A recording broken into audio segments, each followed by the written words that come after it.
عليكم ardayda quruxda badan kusoo dhawaada cashar kale oo Kiswahili ah halkan qaybtii 14aad aan kasii wadaya qoladii ila socotay Swahiliga casharadiisa maanta waxaan baranaynaa sehemu za mwili waa qaybaha kore oo jirka ayaa rabnaa inaan barano halkan ilaa 10 xabo ayaa ku qoran 10 eray oo ka hadlayo xubnaha jirka kore waa kuwa gudaha shaqo kuma liin inta kore oo muuqato oo marka hadlis isticmaashid ayaa rabnaa inaan fiirino oo barano sidoo kale waxaa ku tarjumay English si laba cashar halkaas ugu qaadid adaba marka cashirkan intaanan bilaabin ka hor waxaa ka codsanaa in aad isoo raacdid shaargaraysid casharada haddaa hore u taqaanina inta aan garanayn la shaargaraysid ajiraa ka helaysaa haddaad garanaynina aad baratid markaad baratidna isoo duceysid isla markaasna followga iyo liketa iyo commentiga dhammaan waxaas dhan haygaha karanin anigoo dadaal adna ila dadaal okay aan bilaano waxaan ku bilaabay madaxa kichwa waxaa la yirahdaa waa madaxa kore madaxa marka kadis English waxaa la yirahdaa head madaxa Kiswahili kichwa lagu dhahaa markay singular tahay markay badan tahayna Ingelia kivi u galaya vichwa ay noqonaysaa madaxyada aniga madaxayga madaxaada vichwa ay noqonaysaa kichwa marka wuxuu noqonayaa Ingelia kivi buu galaya Ingeli waa soo barray ardaydii la socotay sidoo kale number 2 waxa waaye macho waa indhaha waa English waxa lagu dhahaa eyes labadaada indhood weeyaan macho hal xab marka ka hadlaysina jicho alada jicho hal il waaye English waxa lagu dhahaa eye my eye baa leedahay Kiswahilina jicho langu halka marka waxaa soo galaysa Ingelia liya waa lahaa markay jamc tahay macho noqonaysa markay kaliya tahayna jicho ay noqonaysaa Ingelia liya ay soo galaysaa sidoo kale maskio waa labada dhigood tan liya waa saad u hilmaamin ardayda iskuulka dhiganaysa anfacaysaa maskio waa labada dhigood waaye hal xabo markaa ka hadlaysidna waxaa waa sikio waa English waxaa lagu dhahaa labada dhigood ears weeye hal xabana waa ear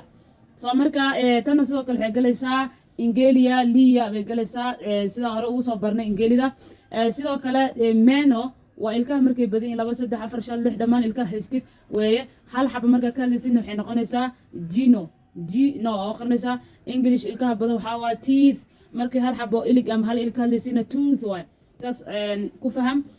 soo marka tanna waxay galaysaa iyadana liya bay galaysaa Ingelia liya bay galaysaa saddexdanba walaalo next waxaa weeye pua waxaa waaye sanka English waxaa lagu dhahaa nose ayaa lagu dhahaa sankaaga sanka markaad ka hadlaysid pua alada pua isticmaalaysaa domo waxaa weeye mouth af Soomaalina waxaa waaye afka sidoo kale markaad ka hadlaysid shingo waa qoorta af Soomaali Englishna neck ayaa lagu yiraahdaa tan waxaa waaye nywele oo aqoonaysaa inta marka isku qabanaysa aa leedahay nywele waa marka hair timaha marka ka hadlaysid nywele aa leedahay Englishna waxaa lagu dhahaa hair alright timo kore iyo timo hoose waa labada marka ka hadlaysid hair waa ulimi waxaa waaye carabka Englishna waa tongue ayaa lagu dhahaa tongue oo aqoonaysaa tongue alright halkan ugu dambaysa waxaa waaye kidevu waxaa la dhahaa garka ama timaha lahaada ama lahaanin garka ayaa la yiraahdaa chin Englishna lagu dhahaa adaba intaan waa tusaale kaliya oo only madaxa iyo xubnaha muuqdo oo ku yeelan baan ka hadlay meel kale ma aadin laakiin way fara badan xubnaha kale waa ka soo hadli doonaa insha Allah hadda soo codsataan laakiin inta waa tusaale inta kale waa raadin kartaa adaba isla eegna tusaale kale iyo jumladaha sida loogu isticmaalo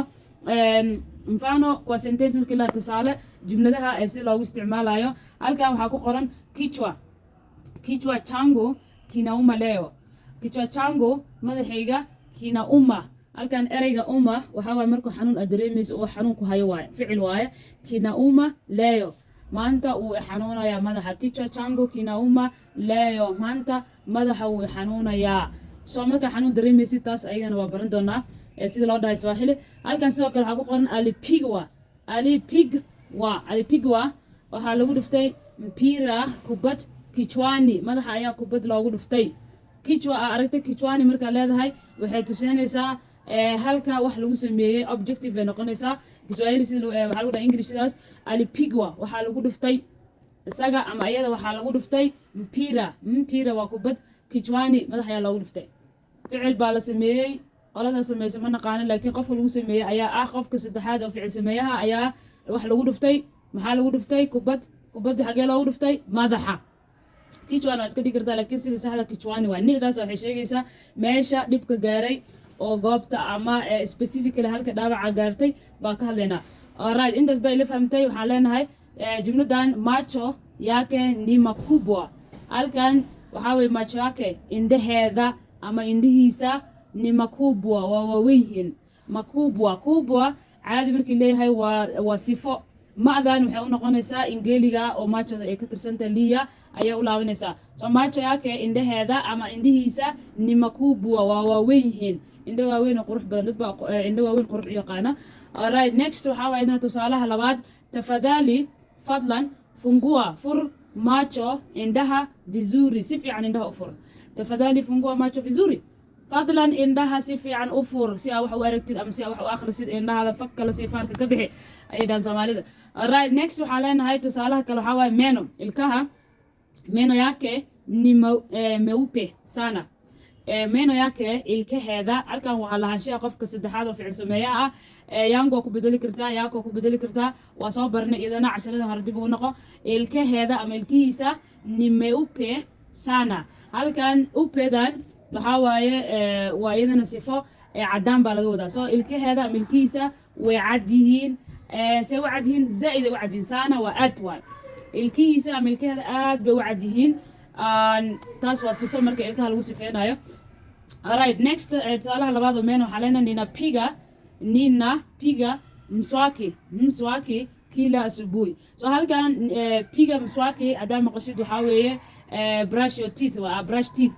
so marka halka ilka waa ka saarnay meno maan isticmaalin sababtoo ah piga markaad isticmaalaysid iyo mswaki hal erey bay isku noqonayaan tusaale ahaan oo kale waxaa leedahay piga mswaki carruurtoo kale markaa ku dhaysid waxaa leedahay piga mswaki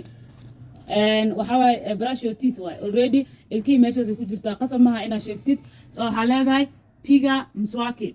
brush your teeth waay so marka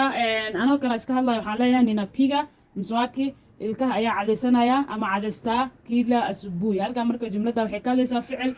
joogto loo sameeyo oo routine ah ninapiga mswaki